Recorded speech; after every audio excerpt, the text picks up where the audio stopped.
புரிந்துணர்த்தி புத்துயிர் செய்க. Hi dear leaders, network மார்க்கெட்டிங்கில் உங்களுடைய ப்ரெசன்டேஷன் அப்படின்ற விஷயம் எப்படி இருக்கணும், எப்படி இருக்கக்கூடாது அப்படின்றத நம்ம லாஸ்ட் பார்ட் 1 வீடியோவில் பார்த்தோம். இந்த பார்ட் 2 வீடியோவில் ஒரு ப்ரெசன்டேஷன் வந்து பார்த்தீங்கன்னா எப்படி எடுக்கணும் அப்படின்றதுக்கான ரொம்ப முக்கியமான ஒரு 4 திங்ஸை வந்து நம்ம பார்க்க போகிறோம். ஸோ ஒரு சில மைண்ட் செட்டோட பார்க்கலாமா?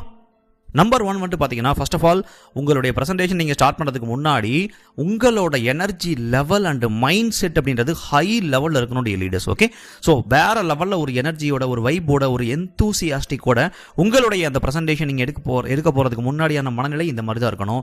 அண்ட் மெயினாக உங்களுடைய ப்ராடக்ட், உங்களுடைய பிளான், உங்களுடைய கம்பெனியை 100% நீங்கள் பிலீவ் பண்ணணும் கண்டிப்பாக.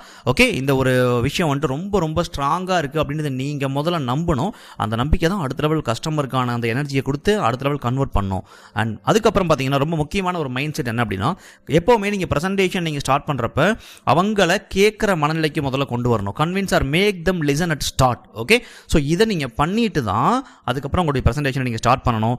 இதில் 4 முக்கியமான பாயிண்ட்டை நம்ம பார்க்கலாம்.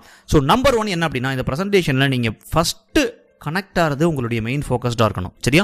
அவங்களோட நீங்கள் நல்லா பேசி அந்த கேஷுவல்னஸோ, அந்த ஃப்ரெண்ட்ஷிப்பு, அந்த மாதிரி ஒரு ரிலேஷன்ஷிப்பில் வந்துட்டு கனெக்ட் ஆகிறது அப்படின்றது நம்பர் 1 பாயிண்ட்.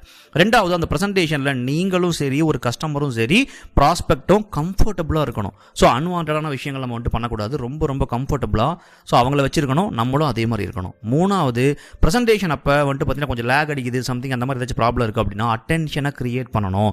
இமீடியட்டாக நீங்கள் சொல்கிற விஷயத்தை லிசன் பண்ணுற மாதிரி இடையில டக்குன்னு ஹோல்ட் பண்ணி அட்டென்ஷனை கிரியேட் பண்ணணும். இது நம்பர் 3 பாயிண்ட். ஓகே, ஸோ 4வது பாயிண்ட் என்ன அப்படின்னா, அந்த பிரசன்டேஷன் முழுக்க நீங்க கடைசி வரைக்கும் அவரு கூட கான்வர்சேஷன் பண்ணி எங்கேஜா வச்சிருக்கணும். 4th point. Okay, so connect, comfort, attention, engage, இந்த 4 பாயிண்ட்டை நீங்க பண்ணி பிரசன்டேஷன் அடுத்த லெவல் எடுத்துட்டு போறதுக்கு பார்ட் 3 வீடியோல பார்க்கலாம். All the best tea leaders.